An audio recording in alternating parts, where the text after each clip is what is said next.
జై శ్రీరామ్. 2022 నుంచి 2025 మే వరకు మొత్తం 16 ప్రిడిక్షన్స్ అనేవి ప్రూవన్ అయ్యాయి. కుంభరాశికి అధిపతి శని. కుంభరాశిలో ధనిష్ట 3-4 పాదాలు, శతభిషం 4 పాదాలు, పూర్వాభాద్ర 1-2-3 పాదాలు ఉంటాయి. ఈ నక్షత్రం వాళ్ళందరికీ నేను చెప్పే వార ఫలితాలు వర్తిస్తాయి. ఈ వారంలో లగ్నాధిపతి అయిన శని 2వ స్థానంలో ఉన్నారు, శుక్రుడితో కలిసి ఉన్నారు, ఏలినాటి శని ఉన్నది. కొంచెం జాగ్రత్తగా ఉండండి. ఈ మంగళవారం రోజున శని జయంతి అనేది ఉన్నది. ఆ రోజున శనికి తైలాభిషేకం చేయించండి. కుదిరితే కనుక బ్రాహ్మణుడికి నల్ల నువ్వులు దానం చేయండి. చాలా మంచి ఫలితాలంటూ ఉంటాయి. ముఖ్యంగా ఏలినాటి శని నుంచి విముక్తి పొందే అవకాశం ఎక్కువగా ఉంటుంది.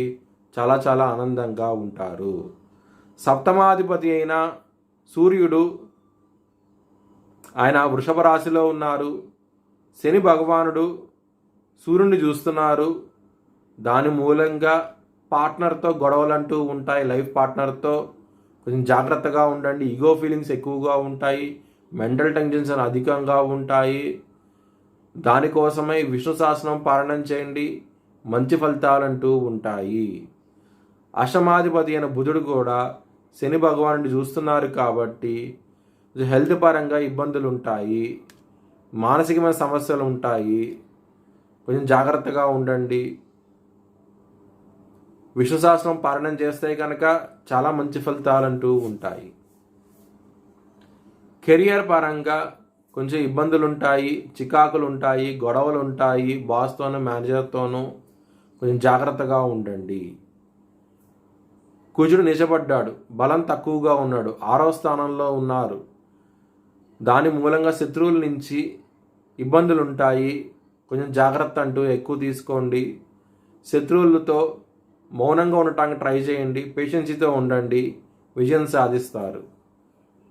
చిన్న సమస్య పెద్ద సమస్య అయ్యే అవకాశం ఎక్కువగా ఉన్నది కాబట్టి సుబ్రహ్మణ్య అష్టకాన్ని చదువుకోండి. చాలా చాలా మంచి ఫలితాలంటూ ఉంటాయి. లాభాధిపతి అయిన గురు భగవానుడు మీకు 5వ స్థానంలో ఉన్నారు కాబట్టి గురు బలం అనేది అధికంగా ఉన్నది. మీరు దక్షిణామూర్తి సూత్రపాలనం చేస్తే కనుక గురు బలం ఇంకా పెరిగి మీకు సమస్యల నుంచి బయటపడే అవకాశం ఎక్కువగా ఉంటుంది. చాలా చాలా ఆనందంగా ఉంటారు.